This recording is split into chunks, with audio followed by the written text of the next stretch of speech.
ମୁଁ ଜଗନ୍ନାଥ ପଣ୍ଡା କୋଲନରା ଆନ୍ତର୍ଜାତିକ ଯୋଗ ଦିବସ ସମ୍ପର୍କରେ ଆମେ ମୋର ବହୁତ ଅନୁଭୂତି ଥିଲେ ମଧ୍ୟ ଏମିତି ଆନ୍ତର୍ଜାତିକ ଯୋଗ ଦିବସ ତ କେବେଠୁ ଅଛି, କିନ୍ତୁ ବର୍ତ୍ତମାନ ଏତେ ଅଳ୍ପ ଦିନ ପରେ ଆମର ଭିଡ଼ିଓ ଆସିବା ପରେ ଯେତିକି ଉତ୍ସାହର ସହିତ ଆରମ୍ଭ ହେଇକିରି କାର୍ଯ୍ୟକ୍ରମଟା ହେଉଛି, ଏଇଟା ଗୋଟେ ବହୁତ ବଡ଼ କଥା।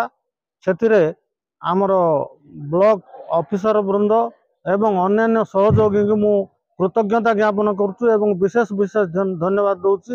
ଯୋଗ ଯେମିତି ସମସ୍ତେ କରିବେ ଏବଂ ସ୍ୱାସ୍ଥ୍ୟ ସମ୍ପର୍କରେ ସଚେତନ ହେବେ, ସେଥିପ୍ରତି ସମସ୍ତେ ଦୃଷ୍ଟି ଦେବାକୁ ମୁଁ ଅନୁରୋଧ କରୁଛି, ଯାହା ଫଳରେ ସମସ୍ତଙ୍କର ଦେହ ସୁସ୍ଥ ଓ ଶାନ୍ତ ରହିବ।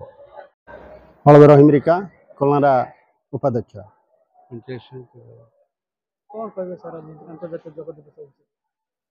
ଆଜି ହେଉଛି 11ତମ ଯୋଗ ଦିବସ। ଭାରତର ପ୍ରଧାନମନ୍ତ୍ରୀ ନରେନ୍ଦ୍ର ମୋଦିଙ୍କ ଦ୍ୱାରା ପ୍ରଥମ ଆରମ୍ଭ ହୋଇଥିଲା। ଏହି ଯୋଗ ଦିବସ ଆନ୍ତର୍ଜାତିକ ସ୍ତରରେ ପାଳନ ହେଉଛି।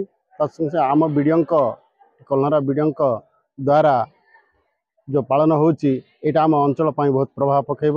ଯୋଗ ହେଉଛି ସ୍ୱାସ୍ଥ୍ୟର ବ୍ୟକ୍ତିଗତ ସମ୍ପଦ। ବିନା ଯୋଗ ଦ୍ୱାରା ମଧ୍ୟ ଅନେକ ବଡ଼ ବଡ଼ ବେମାର କରାଯାଇ ପାରିବ ନାହିଁ। ତେଣୁ ଯୋଗର ଆବଶ୍ୟକତା ଅତ୍ୟନ୍ତ ଆବଶ୍ୟକ। ଔଷଧ ମଧ୍ୟ ବେଳେବେଳେ ପଦାରେ ପଡ଼ିଯାଇଥାଏ ପଛରେ।